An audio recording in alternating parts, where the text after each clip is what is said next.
আসসালামু আলাইকুম প্রিয় দর্শক সকলকে স্বাগত জানাই অভিবাসী আপডেটের নতুন ভিডিওতে। যারা এই ভিডিওতে যুক্ত হয়েছেন দেশ এবং প্রবাস থেকে, জুন মাসের 14 তারিখ জানিয়ে দেব গত 24 ঘন্টার অভিবাসীদের আপডেট তথ্য, যা জানার অপেক্ষায় রয়েছেন। আপনি নিজে জানবেন, একজনকে জানাবেন। ভিডিওটি শেয়ার করে চ্যানেলটি সাবস্ক্রাইব করে ফেসবুক পেজটি লাইক ফলো করে যুক্ত থাকলে আমাদের প্রতিদিনের আপডেট তথ্য প্রতিদিন দেখতে পান।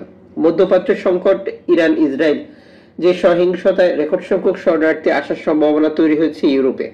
আপনি কি মনে করেন এই পরিস্থিতি মোকাবেলায় ইতালি সরকার নতুন কোনো সিদ্ধান্ত নেবে, না যেটা ধারাবাহিকভাবে চলছে এভাবেই চলবে? পাশাপাশি বাকি দেশগুলোর কি অবস্থা, তাও আপনার ভাবনা মতামত লিখতে পারেন। এজিয়ান বোর্ড রিপোর্টের তথ্য অনুযায়ী গ্রিক কোস্টগার্ড শিশুদের নগ্ন করে ফেলে সমুদ্রে তাদের উন্মুক্ত করে দেয়। দুই শিশুকে যেটা গ্রিক কোস্টগার্ড দ্বারা নগ্ন করে লেসবোসের সামনে একটি লাইফ বোটে যেটা ডিফোর্টে ফেলে রেখে গেছে, যেটা সামাজিক যোগাযোগ মাধ্যমে এরই মধ্যে আলোচনায় রয়েছে। নিষ্ঠুরতার সর্বোচ্চ চূড়ায় পৌঁছে গেছে গ্রিক কোস্টগার্ড। 6 জুন সকাল যেটা এই ঘটনাটি ঘটিয়েছে তারা। নগ্ন একটি শিশুর বয়স 12, একটি শিশুর বয়স 14, যারা আফগানিস্তানের নাগরিক বলে নিশ্চিত করেছে এই রিপোর্টটিতে। এই দুটি ছেলেকে গ্রিক কোস্টগার্ড নগ্ন করে একটি উদ্ধার দ্বীপে নিক্ষেপ করে এবং সমুদ্রে অন্ধকারে ফেলে দেয়। যখন আপনি মনে করেন আপনি সব দেখছেন, তখন এমন কিছু আশা করেন যা আপনাকে বা আপনার মানসিক অবস্থা, আপনার ভেতরে থাকা লোকটাকে নাড়িয়ে দিবে। আপনি কি মনে করেন এটাই হচ্ছে ইউরোপের মানবতা?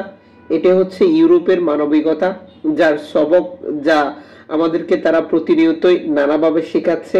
মানবতা মানে ইউরোপ, মানবতা মানে ইউরোপ, মানবতা মানে ইউরোপ।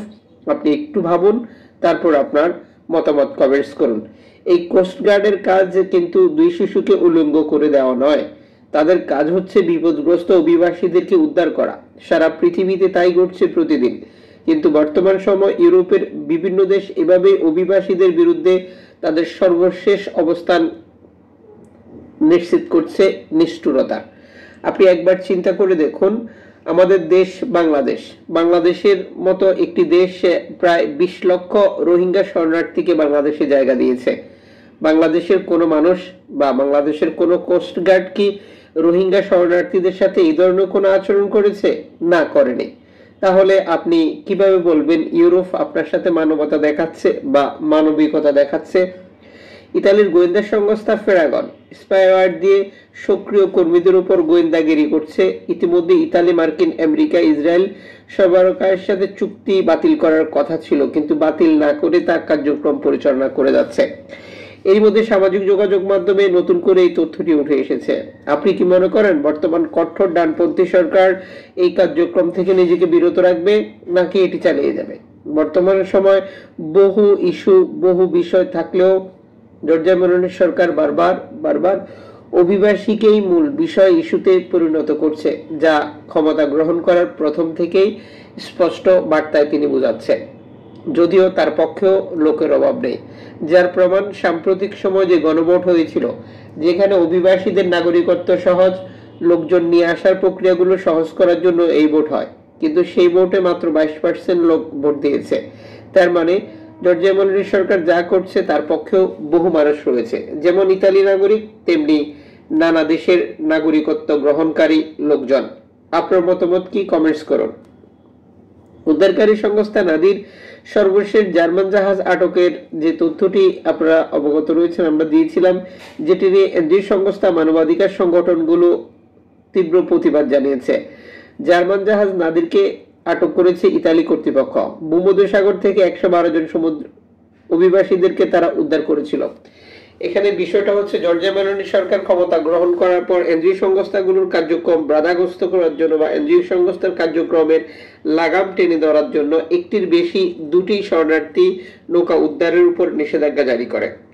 আর যেই এনজিও সংস্থাটি একটির বেশি দুটি শরণার্থী নৌকাকে সহযোগিতা করছে বা উদ্ধারে ভূমিকা নিচ্ছে, তাদের বিরুদ্ধে এই ধরনের পদক্ষেপ নিচ্ছে। অথচ ভূমধ্যসাগরে এর বেশি শরণার্থী নৌকা উদ্ধার করার প্রয়োজন এনজিও সংস্থাগুলোর, কারণ প্রতিনিয়ত ভূমধ্যসাগরে অভিবাসী নৌকা বিপদে পড়ছে, রেকর্ড সংখ্যক শরণার্থীর মৃত্যু হচ্ছে, আর নৌকা ডুবিতে বহু অভিবাসী নিখোঁজ থাকছে, যে পরিবারগুলো মাসের পর মাস, বছরের পর বছর তাদেরকে খুঁজে পাচ্ছে না।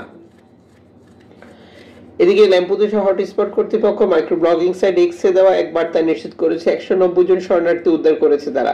ফ্রন্টেক্স থেকে টহল বোটের কয়েক ঘন্টার মধ্যে এই অভিবাসীদেরকে উদ্ধার করা হয়েছে বলে নিশ্চিত করা হয়েছে। ফ্রন্টেক্সের যে টহল বোট রয়েছে তারা শনাক্ত করেছিল এবং তারপরে উদ্ধার অভিযান পরিচালনা করেছিল। একটি নৌকাতে 72 জন অভিবাসী ছিল, একটি নৌকাতে 76 জন অভিবাসী ছিল। দুটি নৌকাতেই যেটা শরণার্থী বাংলাদেশি ছিল এবং একটি নৌকাতে 42 জন অভিবাসী ছিল, যেখানেও বাংলাদেশি ছিল। আপনারা জানেন যে বর্তমান সময় লিবিয়া থেকে ছেড়ে আসা প্রতিটি অভিবাসী নৌকাতে বাংলাদেশিদের অবস্থান রয়েছে। 2020 দুঃখিত 22, 23, 24, বর্তমান 25 চলছে। এই সময় ভূমধ্যসাগর ব্যবহার করে ইতালি আসার ক্ষেত্রে প্রথম স্থানে রয়েছে বাংলাদেশিরা, যে কারণে ইতালির প্রধানমন্ত্রী জর্জিয়া মেলোনি যে কোনো উপায়ে বাংলাদেশ থেকে অভিবাসী আসা বন্ধ করার জন্য তার সর্বোচ্চ পন্থা পদ্ধতি এবং কূটকৌশল ব্যবহার করছেন। হটস্পট কর্তৃপক্ষ 568 জন শরণার্থীর অবস্থান নিশ্চিত করেছে যখন এই প্রতিবেদনটি প্রকাশিত হয়েছে তখন পর্যন্ত। সন্ধ্যার দিকে 320 জন অভিবাসীকে অন্য স্থানে হস্তান্তর করা হবে বলে যেটি আজ সকালে নিশ্চিত করা হয়েছে একই প্রতিবেদনে। এদিকে শেয়াওয়াচ 5 মাইক্রো ব্লগিং সাইট এক্সের দেওয়া বার্তা নিশ্চিত করেছে, আমরা ভূমধ্যসাগরে বিপদগ্রস্ত অবস্থা থেকে 53 জন শরণার্থীর একটি নৌকাকে সহায়তা করেছি যারা বিপদে পড়েছিল। এর আগে অ্যালামফোন রেডিও টেকনোলজি এই বিপদগ্রস্ত নৌকাটির তথ্য শেয়ার করেছিল। অ্যালামফোনের রিপোর্টের পর আমরা উদ্ধার অভিযান পরিচালনা করি, কিন্তু আমরা তখন পর্যন্ত এদেরকে খুঁজে পাচ্ছিলাম না, যা আবারও অ্যালামফোন রেডিও টেকনোলজির সাথে তাদের যোগাযোগ বিচ্ছিন্ন হয়ে যায়। এরপর আমরা তাদেরকে খুঁজে পাই। সম্ভবত অভিবাসীদের পুশব্যাক করার চেষ্টা করেছিল, যেটা অ্যালামফোন রেডিও টেকনোলজি সর্বশেষ আরো একবার তা নিশ্চিত করেছে। বিপদগ্রস্ত অভিবাসীদেরকে উদ্ধার করার পরে আমরা আরো একটি খালি নৌকা দেখতে পাই। নৌকায় কোনো অভিবাসী ছিল না। আমাদের ধারণা এই অভিবাসীদেরকে তথাকথিত চুক্তির নামে যেটা লিবিয়ান কোস্ট গার্ড ধরে নিয়ে গেছে।